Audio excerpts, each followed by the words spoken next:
হাত উঠবে না শামা রাসূলের দুশমন যেরকম হুজুর সাল্লাল্লাহু আলাইহি সাল্লাম নবীরা নবীদের স্ত্রী আমাদের আম্মা স্বরূপ এর হাত উঠা যারা আম্মা বলবে না তারা কাফের হয়ে যাবে।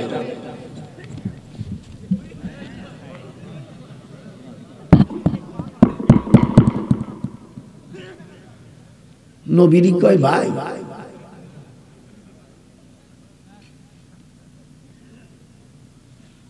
এত বড় খারাপ।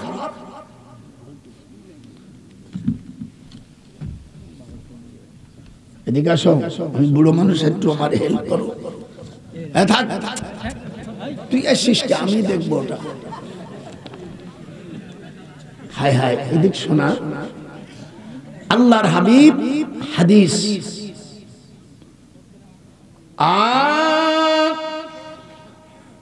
قال إني لست مثلكم, আমি তো তোমাদের মতো নই। পৃথিবীর যারা মুহাদ্দিস আছো, আমার এটাকে যদি তোমরা ভুল ধরতে পারো। সম্মানিত সভাপতি, দিগার উলামায়ে কেরাম, সুধী সমাজ, আসসালামু আলাইকুম ওয়া রাহমাতুল্লাহ। আমি আপনাদের সামনে আল্লাহ পাকের কালাম সূরা বনী ইসরাঈলের প্রথম আয়াত, এই আয়াতে কারিমা বর্তমান যে মাসটা, এটা রজব মাস। হাত উঠান যেরকম, এটা কি মাস? রজব মাস। সেই রজব মাসে আল্লাহ পাক কোরআনুল কারীমের কথা সেখান থেকে ধরেছে। হযরত সাল্লাল্লাহু আলাইহি ওয়াসাল্লাম আমাদের উম্মাহাতুল মুমিনিন হুজুরের স্ত্রী উম্মে হানি রাদিয়াল্লাহু তাআলা আনহা, হুজুরের কয়েকজন বিবি ছিলেন, তার মধ্যে উম্মে হানি হুজুরের একজন স্ত্রী। যেরকম আলহামদুলিল্লাহ, নবীদের স্ত্রী উম্মতের মা স্বরূপ। কি স্বরূপ? মা স্বরূপ। হুজুর সাল্লাল্লাহু আলাইহি ওয়াসাল্লাম উনি আসরের কিছু সময় পরে হুজুরের অভ্যাস ছিল মধু আর কালো জিরা ডান হাতে রাখে। আমরা তো পাত্রে খাই, কিন্তু হাদিসে আছে উনি মধু যখন পান করতেন তখন ডান হাতে মধু কিছু ঢালে আর কালো জিরা, সামান্য কিছু কালো জিরা, কোন বর্ণনায় আছে 10টি কালো জিরা। এই 10টা কালো জিরা কিবলামুখী হয়ে উনি খাতে খাতে। এই সময় কিছু ইহুদি লোক হুজুর সাল্লাল্লাহু আলাইহি সাল্লামের কাছে এসে বলছে যে নামাজ পড়লে কি জান্নাতে যাওয়া যাবে? সহিহ মুসলিম আন আবু বকরিন আন আবিহি আন্না রাসূলুল্লাহ সাল্লাল্লাহু আলাইহি ওয়াসাল্লাম মান সাল্লাল বারদাইন দাখালাল জান্নাহ। হাদিসটা বাংলা শুনে আরো খুশি হবে। হযরত আবু বকরিন উনি তার আব্বা থেকে, তার পিতা থেকে হাদিসটা বর্ণনা করেন। হুজুর বলছেন মান সাল্লাল বারদাইন দাখালাল জান্নাহ। দিনের 2 ঠান্ডার সময় যারা নামাজ আদায় করবে তারা জান্নাতি। এটা কোথায় আছে? হাদিসটা মুসলিম শরীফের 228 পৃষ্ঠা 8 লাইন করে, জিলদা আউয়াল, বাবু ফজলি সালাতিস সুবহ ওয়াল আসরি ওয়াল মুহাফাজাতি আলাইহা, কিতাবুল মসজিদ মাওয়াদুস সালাত দলিল কি? এটা দলিল। হাত উঠান যারা নামাজ পড়বে, যারা নামাজের মধ্যে 5 ওয়াক্তের মধ্যে 2 ঠান্ডার সময় সালাতুল ফজর বাদিস সালাতুল উস্তা আসর নামাজকে মধ্যবর্তী নামাজ বলে, হুজুর বলছে তারা জান্নাতি হয়ে যাবে। জোরে কোন আল্লাহু আকবার। এরপরে হুজুর বললেন ইন্নামাল কবরু রাউজাতুম মিন রিয়াজিল জান্নাহ। জোরে কোন আল্লাহু আকবার। হুফরাতুম মিন হুফারিন নার। আমাদের দেশের অনেক বোকা ভাইরা বলছে যে কবরকে রাউজা বলা যাবে না। তার দলিল আমি কোরআন শরীফের থেকে দেব ইনশাআল্লাহ তাআলা। আমি এই ব্যাপারটা শুনে একটা ক্যাসেটে এক ভাইজান বললেন যে কোরআনের মধ্যে রাউজার কথা নাই, কোরআনে রাউজা বলা যাবে না, এটা কোরআন হাদিসই নাই।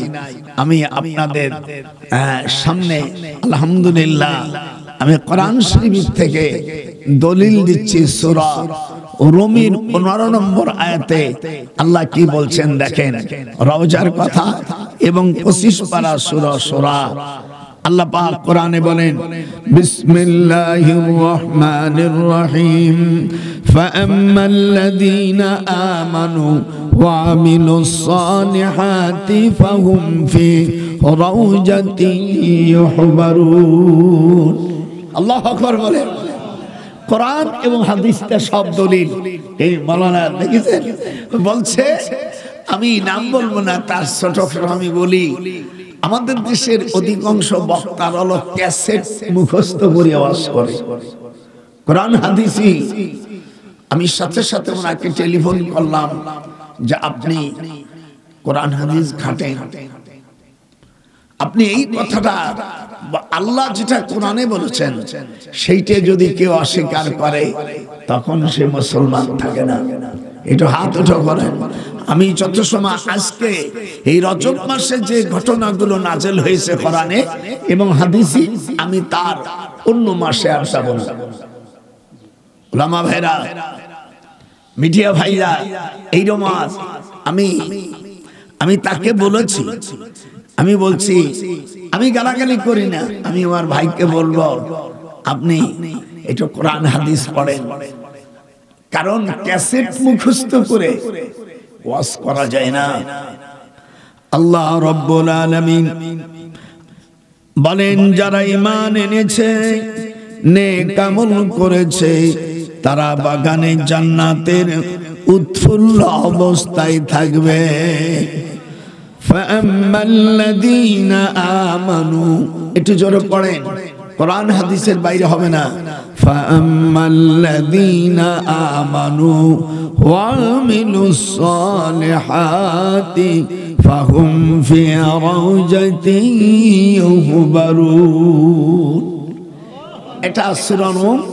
এবার 25 পারার মধ্যে আল্লাহ পাক আরো সুন্দর করে ক্লিয়ার করে বলতেছেন, যারা ঈমান আনবে, আল্লাহ নবীকে বিশ্বাস করবে, আল্লাহ পাক তার রওজাটা হবে তার জন্য।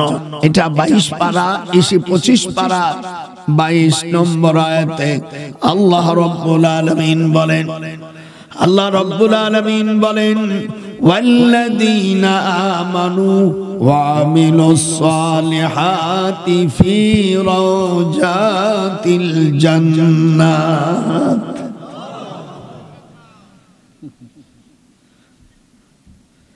এ ওয়াজ কোনদিন শোনেন না আজকে? ওটা কোরআন শরীফ থেকে।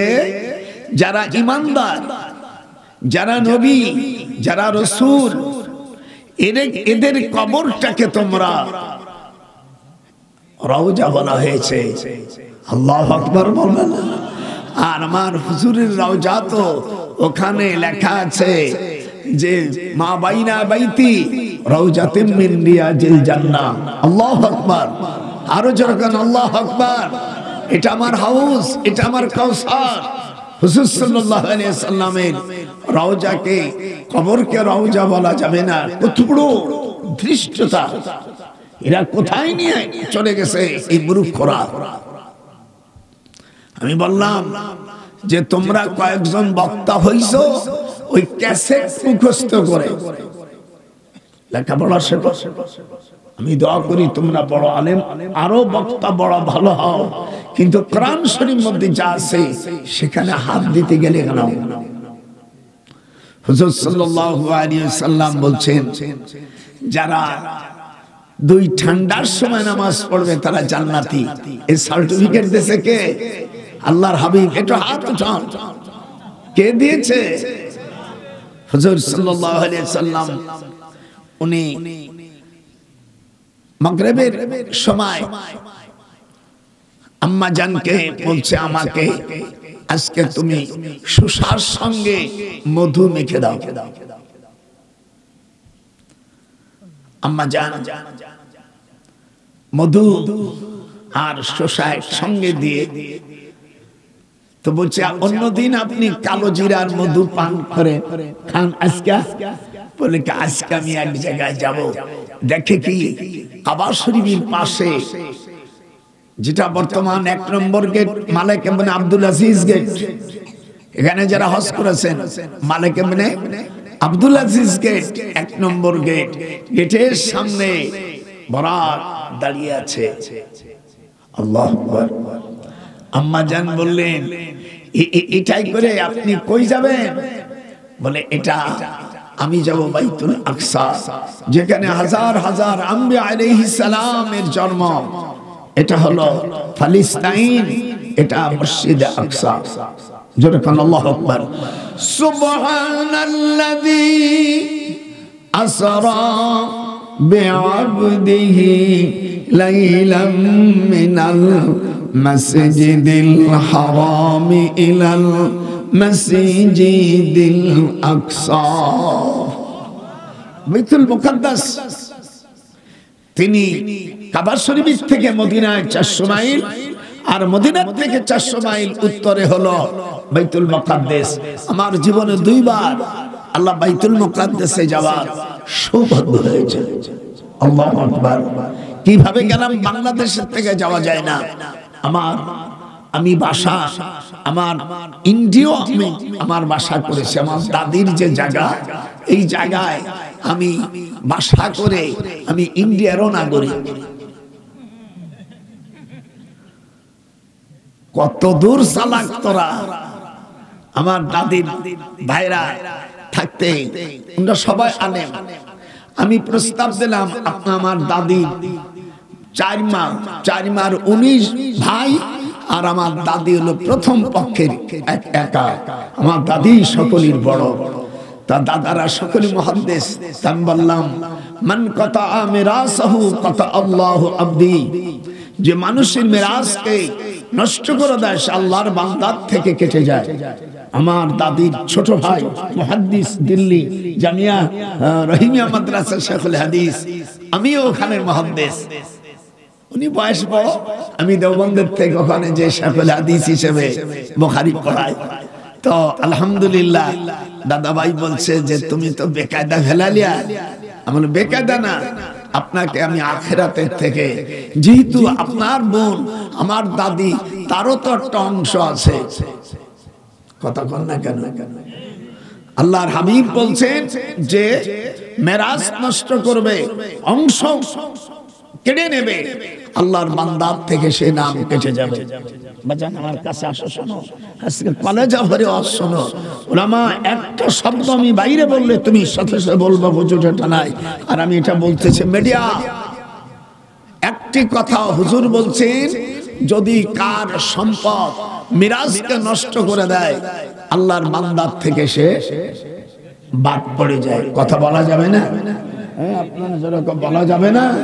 আমাদের দেশের অনেক এরকম ভুল করে হোক জানিয়ে হোক, যখন গোপনে যে ছেলেদের লিখে দেয় মেয়েদের কপাল পোড়ায়। অবশ্য এটা খেতলাল আক্কেলপুর, এটা আমার স্বপন ভাইয়ের এলাকা, আমার ভাস্তির দল করে। কথা কন না? আমার বাড়ি গোপালগঞ্জ, তাহলে আমার ভাস্তির দল করে না? হ্যাঁ। তো অনেকের সময় চুপি চাপি করে রেজিস্ট্রেশনে যাইয়া সম্পত্তি লিখে দেয়, আবার হজে যাওয়ার আগে সব মরিয়ে যাবে কিনা এরবারে মেয়েদের শরীর নষ্ট করে বা ছেলের শরীর নষ্ট করে চলে যায়। আপনি জেনে রাখেন আপনি হাজি না, আপনি আল্লাহর বান্দার থেকে বাতিল পড়ে গেছেন, আপনি আল্লাহর বান্দার থেকে আপনার নাম কেটে গেছে। জনগণ আল্লাহু আকবার। আপনি চিরতরে জাহান্নামী। আপনাকে যে হাজি বলবে সেও ভুল করবে, কথা কয় না। একজনের বিয়ে না হইয়েই বাচ্চা হইছে, সে কি বলবে যে আমি মরিয়মের মতো না? মরিয়ম আলাইহিস সালামের ব্যাপারে আল্লাহ তাআলা সিদ্ধান্ত নিয়েছেন, তিনি স্বামী ছাড়াই হয়েছে, সেটা আল্লাহর একটা কুদরত। কিন্তু আপনার পেটে যদি আসে সেই কুদরত আলাদা। আজকে যে ওয়াজ করব মিডিয়া, জীবনে ওয়াজ কোন হুজুর করেনি। আল্লাহর বান্দার থেকে সে কেটে গেছে। পৃথিবী কোন উলামায়ে কেরাম যদি আমার এই কথাটা, এটা হাদিস শরীফ আসছে মিশকাতুল মাসহাবি জলদে সানি হাদিসটি এসেছে, মান কাতা, একটু বলুন, মান কাতা মিরাসাহু কাতা আল্লাহু আবদি। নামাজ ফরজ হয়েছে, 14টা দফা পেয়েছে। মেরাজে যে আল্লাহ তাআলা হুজুরকে কয়টা দফা দিয়েছে? 14টা। একটু জোরে কোন, আমি সামনে বলবানি ইনশাআল্লাহ। আজকে একটা ধর্ষিতে ধরার মধ্যে যত হাদিস আসবে দেবে, তাহলে আমাদের দেশের মূর্খ মৌলবী, অজ্ঞ মৌলবী, ক্যাসেট মুখস্থ করা মৌলবীরা, তোমরা বলছো নবীর রওজাকে কবরকে রওজা বলা যাবে না, একটা ধৃষ্টতা। এখনো আমরা বাংলাদেশের পাহাড়গুলো বেঁচে আছি। মূর্খরা কথাবার্তা সাবধানে বলা দরকার।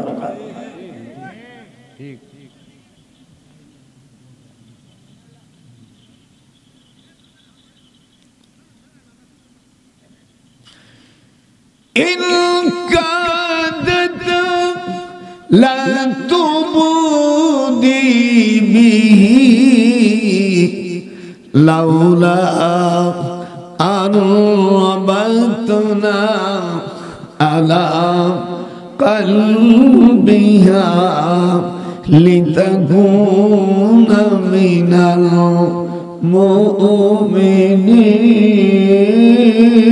المؤمنين قالت لأخته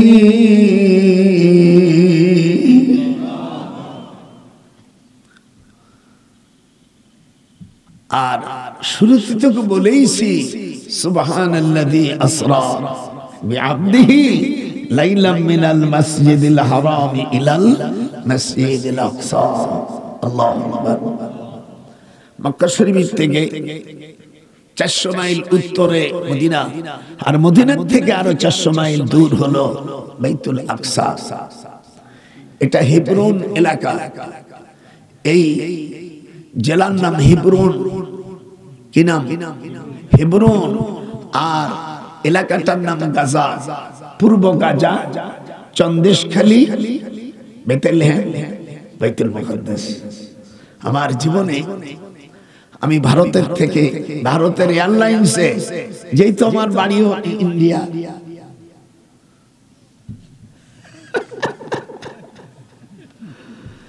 ওখান থেকে আমরা দিল্লি থেকে আমরা গিয়েছি শারজা, আরব আমিরাত। যারা গিয়েছেন, যারা অনেক সময় গরিব ভাড়ায় ট্রানজিট খাটে, যারা হজ করেছেন, সওয়ারি হয়েছে, যারা গরিব মানুষ, আর যারা ধনী মানুষ তারা ডাইরেক্ট বিমানে যায়। আর যারা ট্রানজিট করে, ট্রানজিটের মাধ্যমে যারা হজের ব্যবসা করে এরা বেশি লাভবান হয়। ট্রানজিট বিমানে ভাড়া কম, জোরে ভাড়া, হ্যাঁ কথা ভাড়া, এরা হলো ব্যবসায়ী। আমি একবার বলছিলাম আমরা ঢাকাতে ডাইরেক্ট বিমানের টিকিটের টাকা দিয়েছি, তুমি আমাদেরকে লোকাল বিমানে নিচ্ছ মানে তোমাকে কিন্তু সৌদি আরবে মারটাই হলো।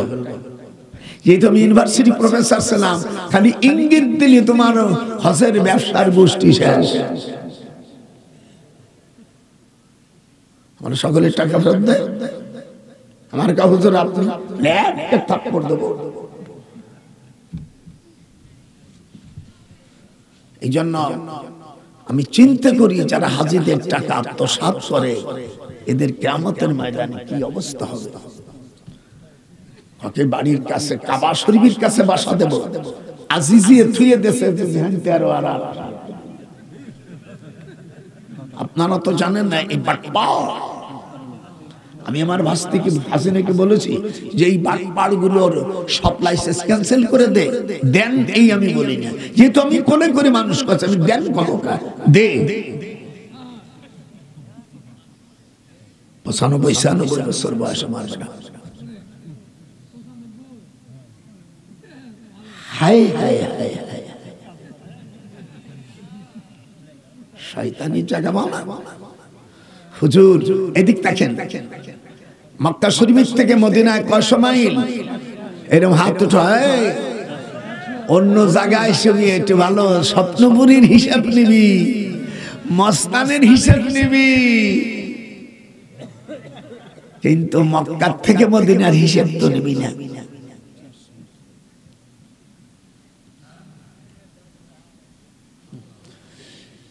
يومئذ تحدث أخبارها بأن ربك أوحى لها। তুমি কি করেছো না করেছো আমি আল্লাহ সব বের করে দেব। ইয়াউমাইযিন, ওই দিন, তুহাদ্দিসু, হাদ্দাসা ইউহাদ্দিসু, তুহাদ্দিসু বাফে তাফিলির ওজনে। ওলামারা বলেন বুড়ো তো গ্রামের ওজনে। তুমি কিছু করেছো, কোন আমল বাদ পড়ি নেই। হায় হায়, মদিনা শরীফের থেকে আমার হুজুর 16 থেকে 17 মাস পর্যন্ত বাইতুল মুকাদ্দাসকে কিবলা হিসেবে নামাজ আদায় করেছে। 16-17 মাস পরে জোহরের নামাজ পড়তেছে, আকাশের দিকে তাকাইয়া তাদনারা তাকাল্লুবা ওয়াজহিকা ফিস সামা। আল্লাহ বলছে কি ব্যাপার, নামাজ পড়তেছেন আপনি আকাশের দিক তাকাইয়া, এটা আবার কি? আপনার মন চাচ্ছে না এখনই আপনি 2 রাকাত নামাজ হয়ে গেছে, পর 2 রাকাত জোহরের 4 রাকাত, হাত ওঠান পার রাকাত, হাত ওঠে না কেন? 4 রাকাতের 2 রাকাত উত্তর দিক পড়ছে, আর 2 রাকাত আল্লাহ নামাজের মধ্যে জানাই দিলেন শাতরাল মসজিদিল হারাম। একটু হাত উঠলো না কেন? হাত উঠা। শাতরাল মসজিদিল হারাম। আর ওই দিকে না, আজ থেকে আসরের সময় সাহাবীরা জিজ্ঞাসা করেন, কেউ উত্তর দিক পড়তেছে, কেউ যারা জানে না তারা ওই দিকে পড়তেছে।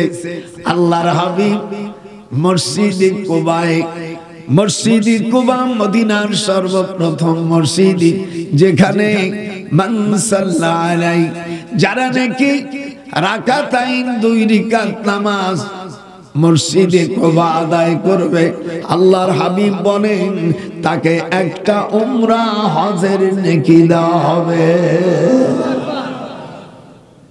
কোরআন হাদিস একটিও যেমন আজকে চ্যালেঞ্জ করেছে যে একটা শব্দ এদিক ওদিক যাবে না। আরে ও রে কোথায় রে দরদি, তামাম উম্মতকে আপনি এতিম সাজাইলে। আরে ও রে কোথায় রে আমার দয়াল মুর্শিদি, একবার দেখা দে। হাত নাড়া। আরে ও হুজুরের অর্ডারটাই দেন, যেহেতু এটা মেরাজের মাস। আরে ও রে কোথায় রে আমার দয়াল মুর্শিদি, একবার দেখা দে। খুব জোরে জোরে বলতে হবে, না হলে মনে শান্তি আসবে না। পরের 2 রাকাত মাগরিবের থেকে সাহাবীরা এবার আস্তে আস্তে যখন শুনতে বলল যে হুজুরের উপর ওহী আসছে, হুজুরের দিল চাচ্ছে কাবার দিক, সেই কাবার থেকে এখন সারা পৃথিবীর সকল মুসলমানের কিবলা হলো বাইতুল্লাহ। একটু হাত উঠান, যেরকম কি হাত উঠান না, কোন জায়গায়? বাইতুল্লাহ। আমরা বাইতুল্লাহর দিকে নামাজ পড়ি। আপনারা জয়পুরহাট, আপনারাও, আমরা গোপালগঞ্জ, পৃথিবীর, আমি লন্ডনে এসি থেকে আমেরিকার থেকে এই দিকে নামাজ পড়ছি। আমার মেয়ে, আমি ওকে বলছি মা কাবা এই দিকে নামাজ পড়ে। সুবহানাল্লাহ, জোরে বল সুবহানাল্লাহ। আবার মদিনার থেকে আমরা নামাজ পড়ি দক্ষিণ দিক। যারা হজ করছেন এরকম 2-1 আসো তো কথা কল না কা, যুগী কথা কয় না কা। মদিনার থেকে নামাজ পড়তে কোন দিকে? দক্ষিণ দিক। একটু জোরে কোন দিক? আরো জোরে কোন দিক? দক্ষিণ দিক। মনে থাকে জানে। হা হা আল্লাহ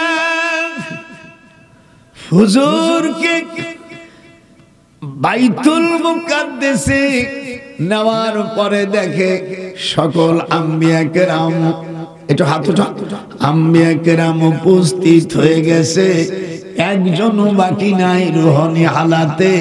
আল্লাহর হাবিবের বুরাকটাকে বাইতুল মুকাদ্দাসের পূর্বে দক্ষিণ কোণে একটা পাথরের সাথে রশি দিয়া বুরাকরে বেঁধেছে। আমি হেবরনে বাইতুল মুকাদ্দাসে যাওয়ার পরে আমার নজর এসেছে সেই ছিদ্রটা এখনো ওইভাবে আছে। সুবহানাল্লাযী আসরা বিআবদিহি লাইলাম মিনাল মাসজিদিল হারাম ইলাল মাসজিদিল আকসা। যে মাস আমরা পাইছি সেই মাসে যা নাযিল হচ্ছিল, এটা আপনারা খুশি না খুশি? এটা হাত খুশি। সকল আম্বিয়া আলাইহিস সালামদেরকে নিয়ে নামাজ পড়লেন। প্রত্যেক নবীর মাথায় পাগড়ি। আজকে আমাদের দেশের ইমামদের মাথায় পাগড়ি নাই, 2-1টা।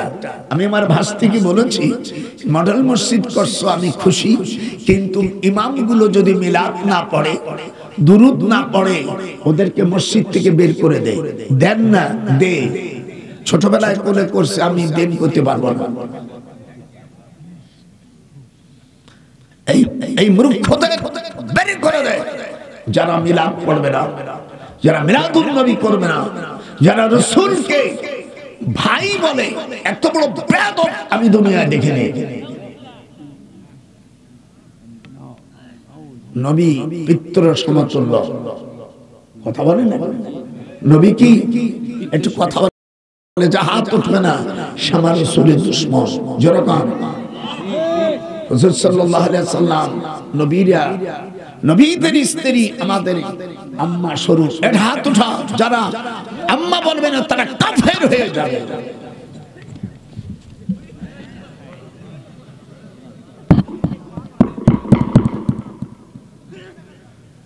নবীরই কয় ভাই।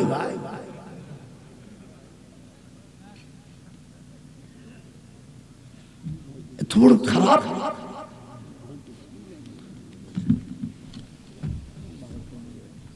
এদিকে আসো, আমি বুড়ো মানুষ, একটু আমার হেল্প করো।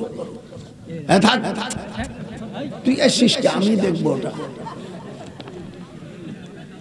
হায় হায়, এদিক শোনা, আল্লাহর হাবিব হাদিস,